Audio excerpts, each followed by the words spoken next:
Welcome back नाजरीन। Break पर जाने से पहले आपने वो लिस्ट भी मुलाहिजा फरमाई और उसकी कॉपीज आज मीडिया को दी गई हैं। एक और बात यहाँ बताती चलूँ कि कराची बदमनी असखुद नोटिस केस में कल ISI बरोज जुमेरात यानी कल चीफ जस्टिस को उनके चेंबर में ब्रीफिंग देगी। आज हमारे साथ शो में मौजूद हैं शर्मिला फारूकी साहिबा जो कि रहनुमा पाकिस्तान पीपल्स पार्टी की, और हमारे साथ मौजूद हैं जस्टिस रिटायर्ड ख्वाजा नवीद अहमद साहब जो कि माहिर कानून हैं, और साथ में मौजूद हैं इफ्तिखार गिलानी साहब जो कि सीनियर वकील और माहिर कानून हैं, और इसके अलावा हमें इस शो में ज्वाइन करेंगे खुर्रम दस्तगी जो कि रहनुमा मुस्लिम लीग नून के। सबसे पहले सवाल मैं इफ्तिखार गिलानी साहब से करूंगी। सर, हालात वजीरिस्तान से ज्यादा खराब हैं, लेकिन रियासत अगर फैसला कर ले तो कोई सर नहीं उठा सकता। रियासत कब फैसला करेगी सर? रियासत साहब बिल्कुल सही कहा, और यही बात सुप्रीम कोर्ट में हुई। मैंने भी यही कहा, 3 बुनियादी बातें करके मैंने उसके बाद बहस की। पहले ये कि सब हुकूमत को पता है कौन लोग जिम्मेदार हैं। नंबर 2 ये कि हुकूमत का वसाइल हैं इस काम को करने के, लेकिन हुकूमत का इरादा नहीं। ये तो बिल्कुल साफ बात है, अगर हुकूमत चाहे हर सूरत पे सारा कुछ रोका जा सकता है। हुकूमत चाहती नहीं है, सिर्फ वो बस हुकूमत में रहने के लिए वो कहते हैं खुदा न खास्ता लहू लुहान हो जाए कराची, जो भी होता रहे, हमारी हुकूमत रहे, बाकी लोग बेचारे शहीद हो रहे हैं, होते रहे। अच्छा, मैं यहाँ पर ख्वाजा नवीद साहब से भी, मेरा सर आपसे भी यहाँ पर यही सवाल है। आप माहिर कानून है, आप जस्टिस रह चुके हैं, रियासत कब फैसला करेगी और कितना खून बहेगा? देखिए जी, now it's high time, they should now do it. अभी तक तो सारी मफाहमत की पॉलिसी में अननेसेसरीली, अब हमने इस पे पहले भी बहुत दफ़ा कहा है सर, मफाहमत या मफादात की पॉलिसी, वो अब उसके पीछे मफादात छुपे हुए हैं। लेकिन मसला ये है कि नॉट नेसेसरी कि हर आदमी जो इस किलिंग में और इसमें इन्वॉल्व है उसका कोई किसी पीपल्स पार्टी या किसी और पार्टी से ताल्लुक है। लोग जो क्रिमिनल्स हैं उन्होंने अपने मफादात के लिए अपनी अपनी पॉलिटिकल पार्टियों के झंडे लगा रखे हैं, और काम क्या कर रहे हैं, यानी वो लैंड ग्रैबिंग करते हैं, जमीनों पे कब्जे करना, भत्ते लेना, लोगों को मारना, टेरराइज करना और उससे अपने डकैतियां करना, ये काम करते हैं। और फिर जब जरा सा वो कोई गिरफ्तार हो जाता है तो वो कहता है मैं पॉलिटिकल एक्टिविस्ट हूँ, और फिर उसके पीछे उसकी पार्टी के लोग सिफारिश करने और छुड़ाने के लिए आ जाते हैं, और ये एक विशियस सर्कल बन गया है। अब वो पुलिस वाला SHO, वैसे ही आजकल पोस्टिंग बड़ी मुश्किल से मिलती है और बड़ी महंगी मिलती है, और बड़ी महंगी मिलती है। अब वो महंगी मिलती है। अब क्या होता है कि अब पता चला किसी गलत आदमी को उसने बंद कर दिया या हाथ डाल दिया तो आधे घंटे में उसका ट्रांसफर हो जाता है। तो पुलिस बेचारी बस वो मुंह ही देखती रहती है, और ये लोग जो है अपने लीडरों का नाम इस्तेमाल करके पुलिस वालों को डराते हैं। अब इसमें लीडरों के खुद के कितने मफादात हैं ये इन्वेस्टिगेट करना पड़ेगा, और इस वजह से जो इन एक्शन है उससे क्राइम बढ़ रहा है, क्राइम कारोबार बन गया है, और सबसे ल्यूक्रेटिव बिजनेस है। अब आप देखें कि ये जो उन्होंने कल भत्ते की और उसकी वो भेजी है कि फितराना जो है वो 10-10 हज़ार रुपया मांग रहे हैं, 1000 रुपया मांग रहे हैं। भाई 65 रुपए का फितराना है, किशमिश का भी दें तो पता नहीं 250 रुपए का है, तो आप 1000 रुपया फितराना और 10-10 हज़ार रुपया फितराना किस चीज का मांगते हैं? और वो आज वकील एक बता रहा था कि हिंदू से फितराना मांग रहे थे, उसने कहा भाई मैं तो हिंदू, मुझसे किस चीज का फितराना मांग रहे हो? मतलब यहाँ पर ये हालात, उनको पैसे चाहिए, पैसे चाहिए। खुर्रम साहब, अगर आपको मेरी आवाज आ रही है तो मेरा आपसे भी यहाँ पर ये सवाल है कि नवाज शरीफ साहब ने भी कुछ देर पहले खिताब किया, आप लोग येलो कैब स्कीम्स की बातें कर रहे थे और एहतसाब के अमल की बातें कर रहे हैं, और आपका ये कहना है कि पाकिस्तान में इस तरह नजर आ रहा है। कराची को सीने से लगाने के लिए कोई तैयार नहीं है, आपकी जमात भी तैयार नहीं है, क्यों? हम तो बिल्कुल तैयार हैं और कराची की मिट्टी को अपनी मिट्टी समझते हैं, और कराची की मिट्टी पे जो कराची के शहरियों का खून गिरा है उसे अपना खून समझते हैं। सर क्या कर रहे हैं फिर? लेकिन हाँ, मेरी गुजारिश ये है कि हमारे पास वो नुस्खा जिसकी ज़रूरत है कराची को, जो कि पॉलिटिकल विल है गवर्नमेंट की, वो पॉलिटिकल विल कोई दूसरी पार्टी इनको प्रोवाइड नहीं कर सकती।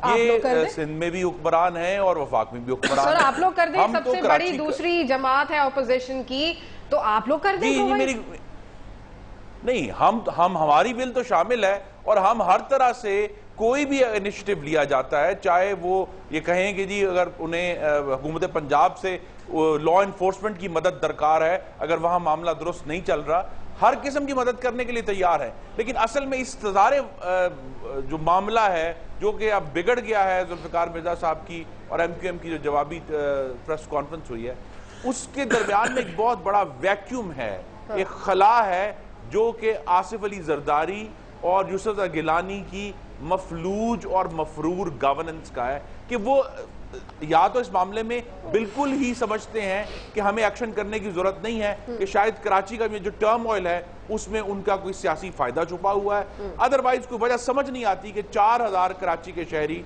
जो शायद इन पार्टियों के वोटर भी हैं उनको किस तरह इन्होंने कत्ल होने दिया है बगैर किसी एक्शन के। और आज आपकी पार्टी पंजाब से तो नहीं निकल रही ना, मतलब मेरा वही सवाल है फिर से कि कराची को ओन अप करने के लिए कोई तैयार नहीं है फिलहाल, क्योंकि वही वाली बात है कि क्या मेरी गुजारिश है कि हम कराची को ओन करते हैं, हम कराची बार बार गए हैं और अभी भी शहबाज शरीफ साहब एक हफ्ता पहले गए थे, मैं भी उनके हमरा था, वहाँ हमने तमाम जो स्टेक होल्डर्स हैं, चाहे वो लोग जो शहीदों के ख़ानदान थे, उनके लवाकीन थे, चाहे वो जो है वहाँ कराची में जो काम करने वाली मजदूर तंजीमें हैं उनसे भी गुफ्तगू की है, हमने कराची में कारोबारी हलकों से, चेंबर से और यंग एंटरप्रेन्योर से गुफ्तगू की है, और उसका नतीजा सब जगह यही कहते हैं कि अगर जो पॉलिटिकल विल ही मौजूद नहीं है, एक जो है ना जी आप कोशिश कर रहे हैं हाँ। लेकिन आप में अहलियत नहीं मतलब है, वो विल कहां से आएगी? आपके पास वो इक्विपमेंट नहीं है। अच्छा। लेकिन जब विल ही अभी तक वो विल नजर नहीं आई, वो चाह और जज्बा नजर नहीं आया कि कराची में ये जो कत्लो खून हो रहा है, कश्तो खून हो रहा है, इसको रोकना है।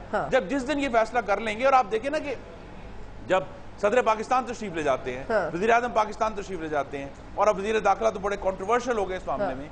अब ये तमाम लोग जिनके पास हुकूमत पाकिस्तान के और हुकूमत सिंध के तमाम वसाइल, तमाम एजेंसियां, तमाम वजारतें इनकी फिंगर टिप्स पे हैं, अगर ये चाहते ही नहीं है अभी तक ये मतलब वो विल की बात हो रही। चलिए शर्मिला से पूछ लेते हैं, शर्मिला क्या वजह है कि टर्मोइल से उनका कोई सियासी फायदा वापस? अच्छा चलिए मुझे मौका दीजिए खुर्रम साहब, शर्मिला से यहाँ पर ये सवाल करूंगी। शर्मिला, रियासत कब फैसला करेगी, पॉलिटिकल विल कब आएगी, कब तक कराची वाले बर्दाश्त करेंगे, क्यों नहीं सीने से लगाते? देखिए सोफिया, पॉलिटिकल विल अपनी जगह मौजूद है, रियासत फैसले करती है। आज कुछ तो फैसले कामयाब होते हैं। रेंजर्स ने भी कह दिया कि जी अगर हमें इख्तियारात दिए जाएंगे, उन्होंने उनकी बेबसी का आलम देखने वाला था। मतलब वो सारी बात है, पैरामिलिट्री फोर्सेज हैं, होम मिनिस्ट्री के अंडर आते हैं, तो वो क्या करें जब वो भी जाके ये अपना बयान कलमबंद करा रहे हैं? तो मतलब आप अंदाजा करें कि क्या हालात है। आपका सवाल मुकम्मल हो गया है तो मुझे जवाब देने की इजाज़त है दीजिए, क्योंकि खुर्रम साहब ने बहुत सारी बातें की हैं और दो वकला ने भी बहुत सारी बातें की हैं।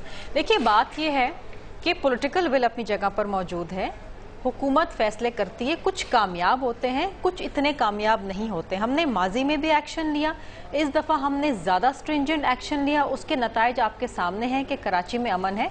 बिल्कुल शायद नोटिफिकेशन में देर हुई हो, शायद मीडिया में बहुत सारी बातें लीक हो गई हो, अभी भी आ रही है। देखिए अभी स्टूडियो में आते हुए पता चला JPMC में एक लाश मिली है। नहीं देखिए, अब अगर मैं आपसे ये कहूँ कि इतना बड़ा मेट्रोपॉलिटन शहर है और उसमें एक वारदात भी नहीं होगी एक दिन में, या बिल्कुल ही क्राइम खत्म हो जाए, क्राइम फ्री सिटी बन जाए, तो ये बिल्कुल हमारा ख्वाब है और हम चाहते हैं और उसी जानिब काम कर रहे हैं। लेकिन दुनिया के आप बड़े बड़े शहर उठा के देख लें, वहाँ पर कुछ ना कुछ जराइम के अनासर मौजूद होते हैं और उसके अंदर इस किस्म की वारदातें चंद एक होती हैं। लेकिन मैं आपको एक बात बताऊं कि इस वक्त जो हुकूमत ऑपरेशन कर रही है, जो एक सर्जिकल ऑपरेशन हो रहा है, उसके अच्छे नताइज सामने आए हैं।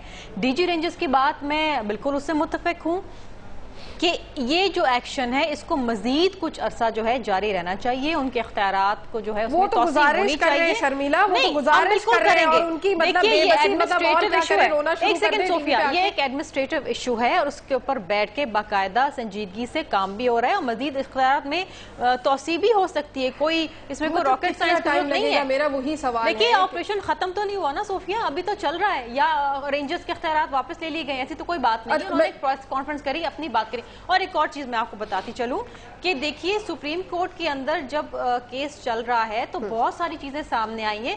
इसमें सिर्फ एक जमात के बारे में बात नहीं किया, तमाम जमातें सियासी और मजहबी तमाम की तमाम सामने आई हैं, सबकी कुछ ना कुछ इन्वॉल्वमेंट सामने आई है। इसका फैसला होने दें।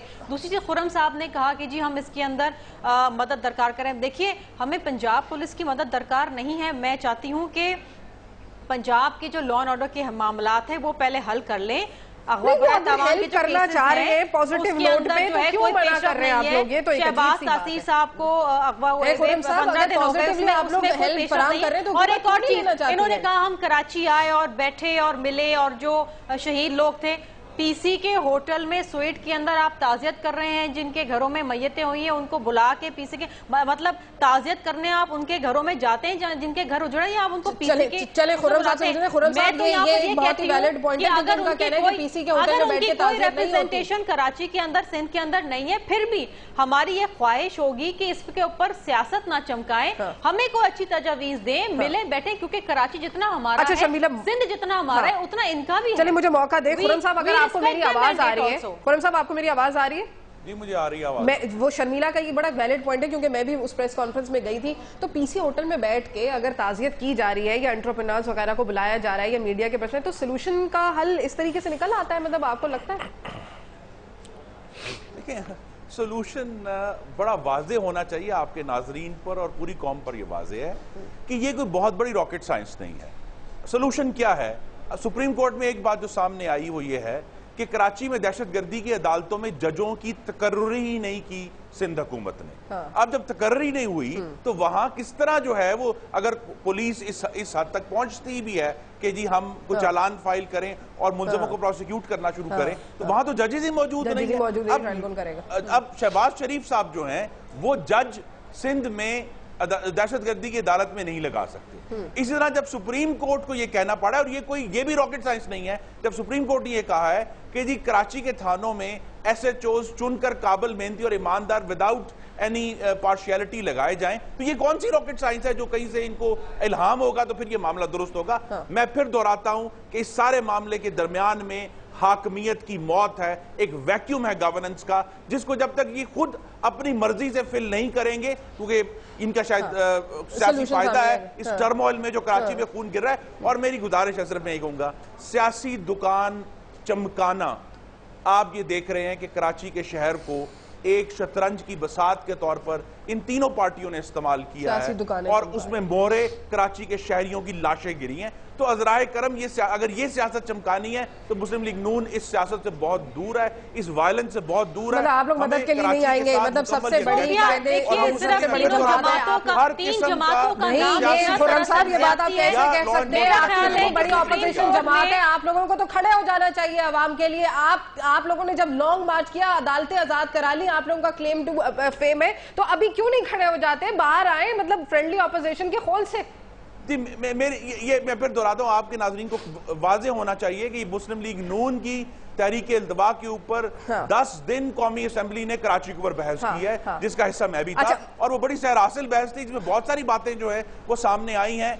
लेकिन मुझे बार बार कहना पड़ रहा है कि कौमी असेंबली की बहस, ऑपोजिशन का शोर, ऑपोजिशन का जो उनकी, अच्छा मुझे खुर्रम साहब जरा सा मौका दीजिए, एक ब्रेकिंग न्यूज आ गई है, तो हम चाहते हैं अपने नाज़रीन के साथ शेयर करें। नाज़रीन मेरे साथ रहिए।